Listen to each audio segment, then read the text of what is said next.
बुद्ध के समय में भारत उससे परिपूर्ण था। जनराशियां थीं और उन्हें समस्त ज्ञान से वंचित कर दिया गया था।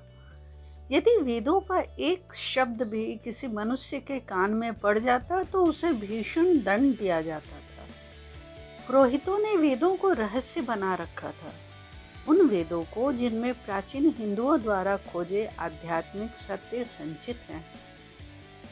अंततः एक व्यक्ति इसे और अधिक सहन नहीं कर सका। उसके पास अभिष्ट मस्तिष्क, अभिष्ट शक्ति और अभिष्ट हृदय, विस्तीर्ण आकाश जैसा असीम हृदय था। उसने देखा कि जनता का नेतृत्व पुरोहित लोग किस प्रकार कर रहे हैं तथा किस प्रकार वे अपनी शक्ति में गौरव का अनुभव कर रहे हैं, और उसने इस संबंध में कुछ करना चाहा। वह किसी पर अपना शक्तिपूर्ण अधिकार नहीं चाहता था। वह मनुष्यों के मानसिक और आध्यात्मिक पाशों को तोड़ डालना चाहता था। उसका हृदय विशाल था। वैसा हृदय हमारे आसपास अनेक लोगों में हो सकता है। हम भी दूसरों की सहायता करना चाहते हैं, लेकिन हमारे पास वह मस्तिष्क नहीं है। हम वह साधन और उपाय नहीं जानते जिनके द्वारा सहायता दी जा सकती है। लेकिन इस व्यक्ति के पास आत्माओं के पाशों को तोड़ फेंकने वाले उपायों को खोज निकालने वाला मस्तिष्क था। उसने जान लिया कि मनुष्य दुख से पीड़ित क्यों होता है, और उसने दुख से निवृत्त होने का मार्ग ढूंढ निकाला। वह बहुत ही निष्णात व्यक्ति था। उसने सब चीजों का समाधान कर लिया। उसने बिना किसी भेदभाव के हर किसी को उपदेश दिया और संबोधि की शांति प्राप्त करने के लिए उनको प्रेरित किया। वह व्यक्ति था बुद्ध। आर्नल्ड के काव्य द लाइट ऑफ एशिया से तुमको यह तो ज्ञात होगा ही कि बुद्ध किस प्रकार जन्मना एक राजकुमार थे और जगत के दुख ने किस गहराई से उनको प्रभावित किया था। भोग विलास के अंक में पालित पोषित होने और जीवन यापन करने पर भी वे अपने व्यक्तिगत सुख और सुरक्षा से किस प्रकार परितुष्ट नहीं हो सके। किस प्रकार उन्होंने राजकुमारी और अपने नवजात पुत्र को छोड़कर संसार का परित्याग किया। कैसे वे सत्य की खोज में एक के बाद दूसरे गुरुओं के पास भटकते रहे और अंततः कैसे उन्होंने संबोधि प्राप्त की। तुम उनके सुदीर्घ धर्म प्रचार, उनके शिष्यों, उनके संगठनों के विषय में भी जानते हो। तुम इन सब बातों से परिचित हो। बुद्ध भारत में पुरोहितों और मनीषियों के मध्य चलते रहने वाले संघर्ष में विजय स्वरूप थे। इन भारतीय पुरोहितों के संबंध में एक बात कही जा सकती है, वे धर्म के प्रति असहिष्णु कभी ना रहे। ना है, उन्होंने धर्म पर कभी अत्याचार नहीं किया। कोई भी उनके विरुद्ध प्रचार कर सकता था, उनका धर्म ही ऐसा है। उन्होंने किसी को उसके धार्मिक विचारों के कारण कभी नहीं सताया। किंतु सभी पुरोहितों की विचित्र दुर्बलता से वे भी आक्रांत थे। शक्ति की आकांक्षा उन्हें भी थी। उन्होंने भी नियम तथा विधि विधान जारी किए और धर्म को अनावश्यक रूप से जटिल बना दिया, जिससे उन्होंने अपने धर्म के अनुयायियों के बल को उच्छिन्न कर डाला। बुद्ध ने इन सब अपवृद्धियों को काट फेंका। उन्होंने परम दुर्घर्ष सत्यों का उपदेश दिया। उन्होंने वेदों के दर्शन के सारांश की ही शिक्षा बिना भेदभाव किए हर किसी को दी। उन्होंने उसका उपदेश सारे संसार के लिए किया, क्योंकि मानव की समता उनके महान संदेशों में से एक है। सब मनुष्य बराबर है, वहाँ किसी के साथ कोई रियायत नहीं। बुद्ध समता के महान उपदेष्टा थे। हर स्त्री पुरुष को आध्यात्मिकता प्राप्त करने का समान अधिकार है, यह उनकी शिक्षा थी। उन्होंने पुरोहितों तथा अन्य जातियों के मध्य अंतर का उन्मूलन कर दिया।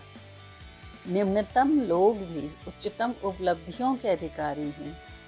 उन्होंने निर्वाण के द्वार हर किसी के लिए खोल दिए।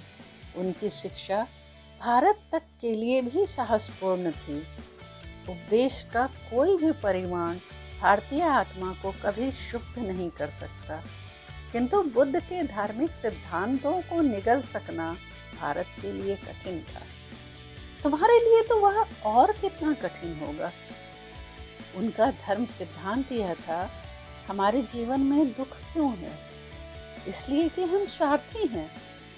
हम अपने लिए वस्तुओं की कामना करते हैं, इसी कारण दुख है। छुटकारा पाने का मार्ग क्या है? स्व का परित्याग करना। स्व की सत्ता नहीं है, प्रपंचात्मक जगत की है, इस सब की ही जिसका प्रत्यक्ष हम करते हैं सत्ता है। जन्म मरण चक्र के पीछे विद्यमान आत्मा नामक कोई वस्तु नहीं है। विचार प्रवाह, एक विचार दूसरे विचार का उत्तरोत्तर अनुगमन करता है।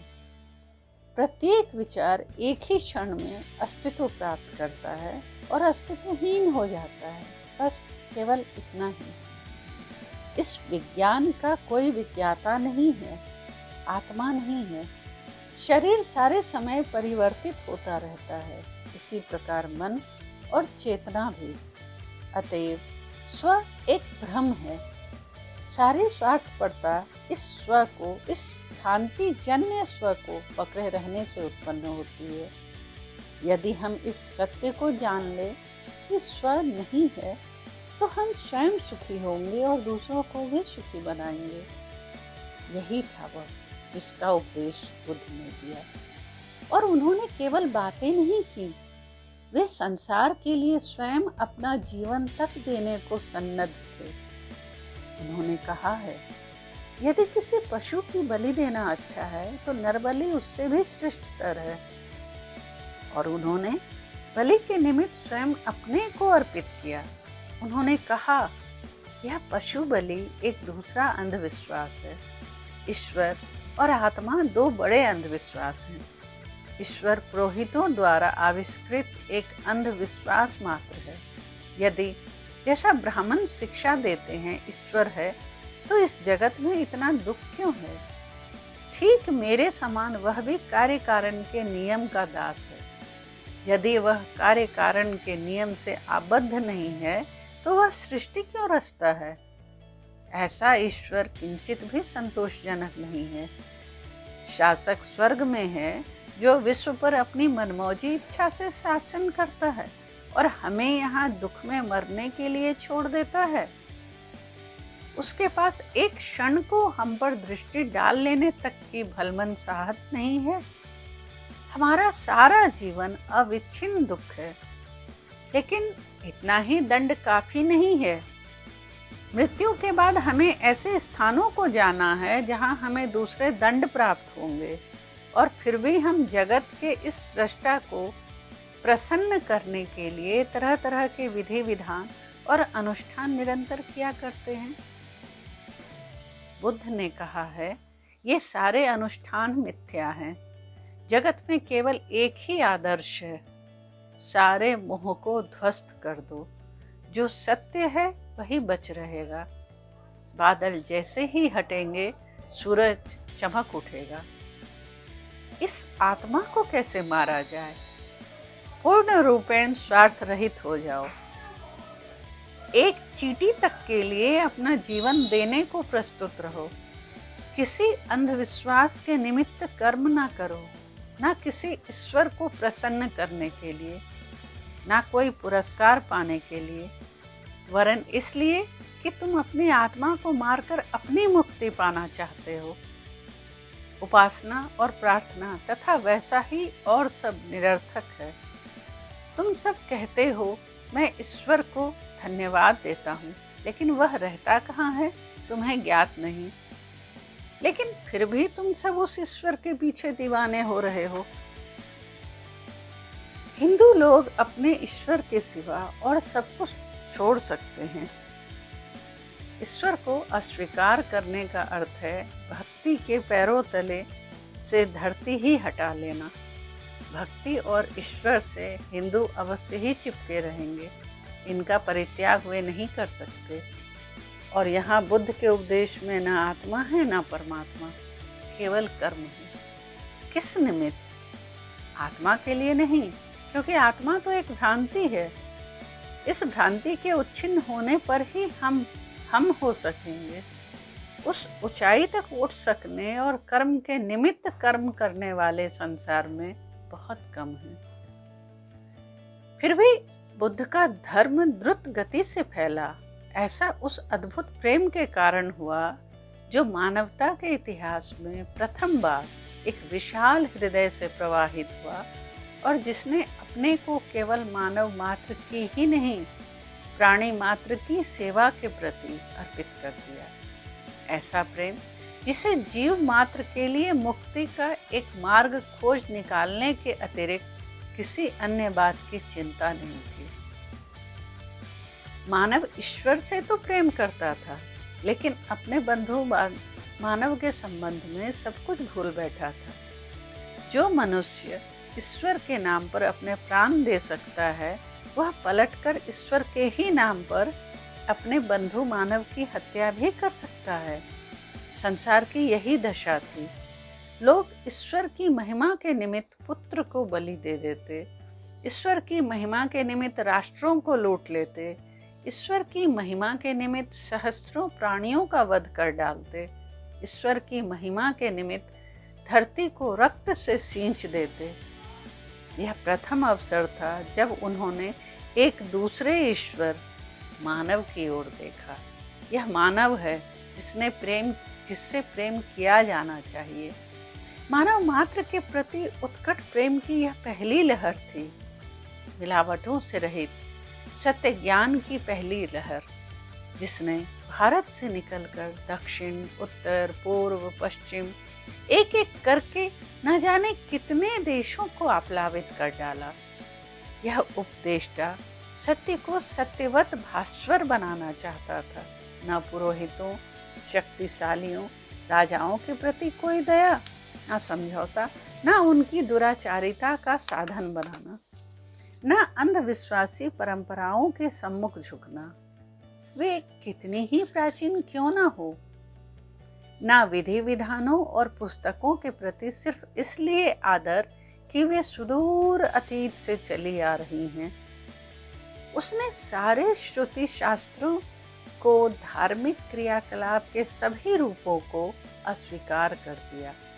उसने उस भाषा संस्कृत तक को अस्वीकार कर दिया जिसमें परंपरा अनुसार धर्म की शिक्षा भारत में दी जाती थी, जिससे उसके अनुयायियों के लिए उस भाषा के सहवर्ती अंधविश्वासों को ग्रहण न कर लेने का अवकाश न रहे। जिस सत्य की हम चर्चा कर रहे हैं उसको देखने का एक दूसरा ढंग हिंदू ढंग भी है। हमारा दावा है कि बुद्ध के अनात्मवाद के सिद्धांत को यदि हमारे ढंग से देखा जाए तो उसे अधिक अच्छी तरह समझा जा सकता है। उपनिषदों में आत्मन और ब्रह्म का महान सिद्धांत पहले से ही विद्यमान है। आत्मा वही है जो परमेश्वर ब्रह्म है। यह सब जो है ब्रह्म ही है, वही एकमात्र सत्य है। माया के कारण हम उसे भिन्नवत देखते हैं। आत्मा एक है, अनेक नहीं। वही एक आत्मा विविध रूपों में प्रकाशित होती है। मानव का बंधु इस कारण है कि सभी मनुष्य एक हैं। वेद कहते हैं, मनुष्य मेरा केवल बंधु ही नहीं है, वह स्वयं मेरा ही स्वरूप है। विश्व के किसी अंश को हानि पहुंचाकर मैं केवल अपने को हानि पहुंचाता हूँ। मैं विश्व हूँ। यह एक मोह है जो मैं सोचता हूँ कि मैं श्री अमुक हूँ। यही मोह है। अपनी वास्तविक आत्मा के निकट तुम जितना ही अधिक आते हो, यह मोह उतना ही अधिक नष्ट होता जाता है। सारे भेद और विभाजन जितने ही अधिक नष्ट होते जाते हैं, उतना ही अधिक तुम इस सब को एक ईश्वर के रूप में अनुभव करते हो। ईश्वर है, किंतु वह एक बादल पर विराजमान कोई मनुष्य नहीं है। वह विशुद्ध आत्मा है। वह निवास कहाँ करता है? तुम्हारे अपने स्वयं से भी अधिक निकट। वह आत्मा है। तुम ईश्वर को अपने जाने का अपने से पृथक और भिन्न कैसे देख सकते हो? यदि तुम मानते हो कि वह स्वयं तुमसे पृथक कोई है, तो तुम उससे नहीं जानते। वह स्वयं तुम है। भारत के महापुरुषों का यही सिद्धांत था। यह मानना स्वार्थ पड़ता है कि तुम श्री अमुक को देख रहे हो और समस्त जगत तुमसे भिन्न है। तुम्हारे विश्वास हैं कि तुम मुझसे भिन्न हो। तुम मेरा कोई ख्याल नहीं करते। तुम घर जाते हो, भोजन करते हो और सो जाते हो। मैं मर जाऊं तो भी तुम खाते पीते और आनंद मनाते रहते हो। लेकिन यदि संसार दुख से पीड़ित है, तो तुम भी सचमुच सुखी नहीं हो सकते। हम सब एक हैं। पृथकता का भ्रम ही दुख का मूल है। आत्मा के सिवा किसी का अस्तित्व नहीं है। उसके सिवा कुछ अन्य नहीं है। बुद्ध का विचार है कि ईश्वर नहीं है, केवल मनुष्य ही है। उन्होंने ईश्वर संबंधी प्रचलित धारणाओं में अंतर्निहित मनोवृत्ति का खंडन किया। उन्होंने देखा कि वह मनुष्य को दुर्बल और अंधविश्वासी बनाती है। यदि तुम उससे प्रार्थना करते हो कि वह तुमको सब कुछ दे दे, तो फिर कौन है वह जो बाहर जाता है और काम करता है? ईश्वर उनके पास आता है जो कठिन श्रम करते हैं। ईश्वर उनकी सहायता करता है जो अपनी सहायता स्वयं करते हैं। ईश्वर के संबंध में इससे विपरीत धारणा हमारी नाड़ियों को दुर्बल और हमारी पेशियों को नरम और हमें परावलंबी बना देती है। हर स्वावलंबी वस्तु सुखी होती है, हर परावलंबी वस्तु दुखी। मनुष्य अपने भीतर असीम शक्ति रखता है और वह उसे प्राप्त कर सकता है। वह अपने को असीम आत्मा के रूप में सिद्ध कर सकता है। ऐसा किया जा सकता है, लेकिन उसमें तुम विश्वास नहीं करते। तुम ईश्वर से प्रार्थना करते रहो और अपनी बारूद सर्वथा सूखी रखो।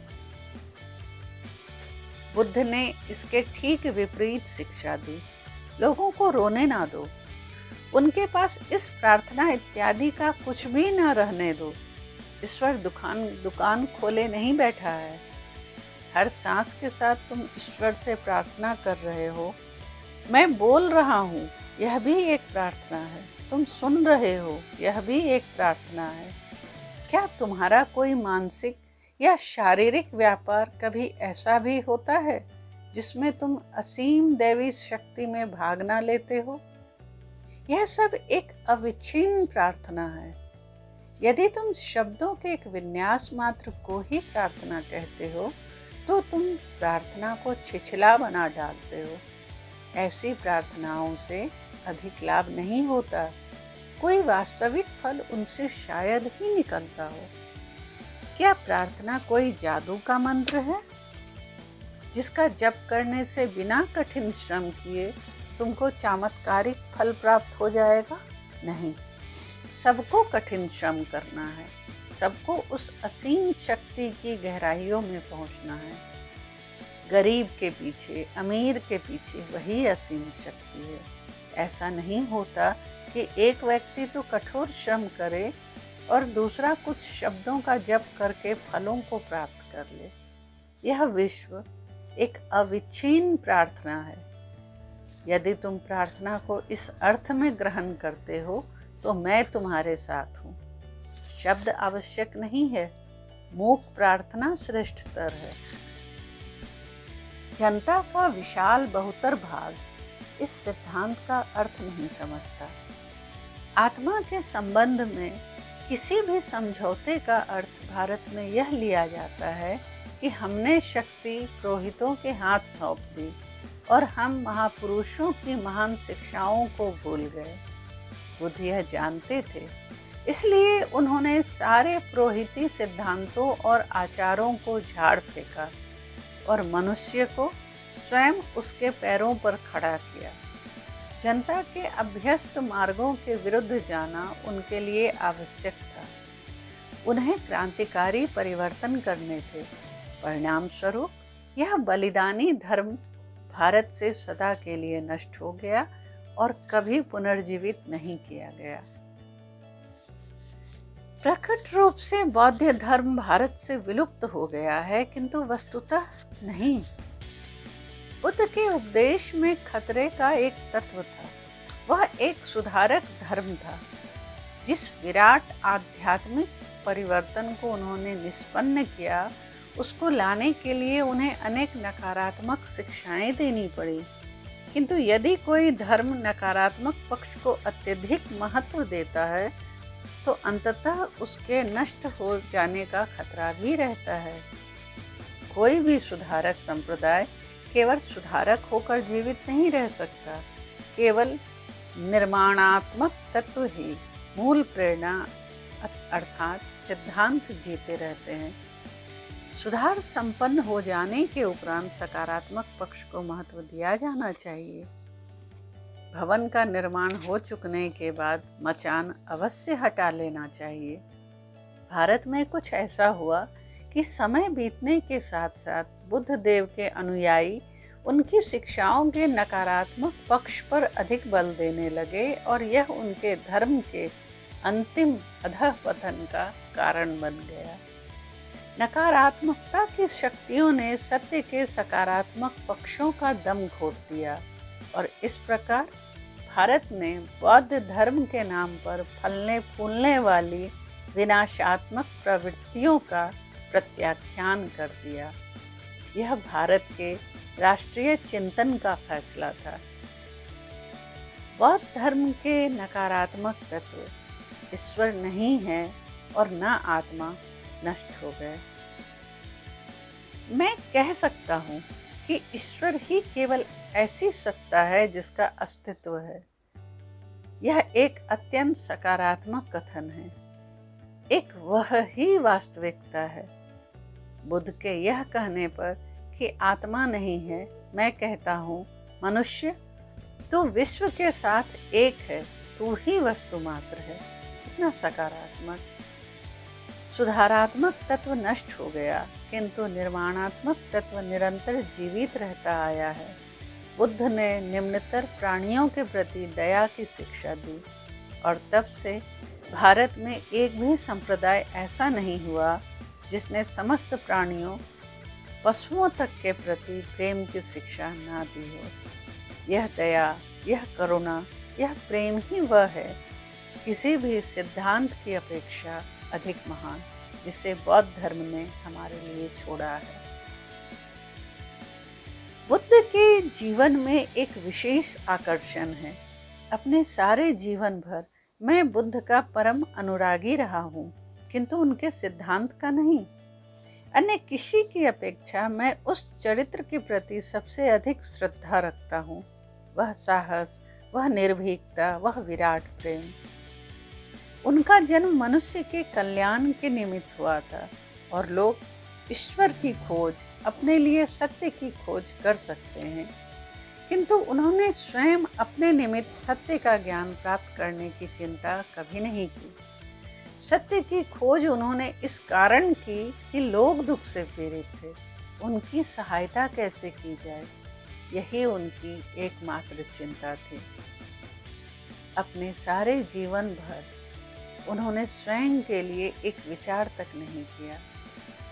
हम अज्ञानी, स्वार्थरत, संकीर्ण मना मानव प्राणी इस पुरुष की महानता को कभी कैसे समझ सकते हैं? और उनके अद्भुत मस्तिष्क पर विचार करो, कहीं भावुकता का नाम नहीं। वह विराट मस्तिष्क कभी भी अंधविश्वासी नहीं हुआ। विश्वास इसलिए न करने लगो कि एक पुरानी पांडुलिपि प्रस्तुत कर दी गई है, या इसलिए कि वह तुमको अपने पूर्वजों से प्राप्त हुई है, या इसलिए कि तुम्हारे मित्र चाहते हैं कि तुम विश्वास करो, वरन तुम अपने लिए स्वयं ही सोचो, अपने लिए सत्य की खोज करो और स्वयं ही उसकी अनुभूति प्राप्त करो। यदि वह तुम तब तुमको सबके लिए कल्याणकारी लगे तो उसे जनता को प्रदान करो। बाल बुद्धि, दुर्बल मना, भीरू हृदय लोग सत्य को नहीं प्राप्त कर सकते। व्यक्ति को मुक्त और आकाश सदृश विस्तीर्ण होना पड़ता है। व्यक्ति का मन स्फटिकवत निर्मल होना चाहिए, केवल तभी सत्य उसमें प्रकाशित हो सकता है। हम अंधविश्वासों से कितने भरे हैं। स्वयं तुम्हारे अपने देश तक में, जहाँ तुम लोग अपने को उच्च शिक्षित मानते हो, तुम संकीर्णता और अंधविश्वासों से कितने पूर्ण हो। जरा सोचो, सभ्यता के प्रति तुम्हारे सारे दावों के बावजूद इस देश में एक बार मुझे बैठने के लिए कुर्सी इस कारण नहीं दी गई कि मैं हिंदू हूँ। ईसा के जन्म से 600 वर्ष पूर्व बुद्ध के जीवन काल में भारतवासियों को अद्भुत शिक्षा मिला करती होगी। वे निश्चय ही अत्यंत मुक्त मना रहे होंगे। विशाल जनराशि ने उनका अनुगमन किया। राजाओं ने अपने सिंहासन त्यागे, रानियों ने अपने त्यागे। लोग उनकी शिक्षा का, जो इतनी क्रांतिकारी थी और जो युगों से उनको पुरोहितों द्वारा मिलती रहने वाली शिक्षा से इतनी भिन्न थी, आदर कर सके और उसे अंगीकार कर सके। लेकिन उनकी बुद्धि असाधारण रूप से मुक्त और विशाल रही। और उनकी मृत्यु पर विचार करो। यदि वे जीवन में महान थे तो मृत्यु में भी महान थे।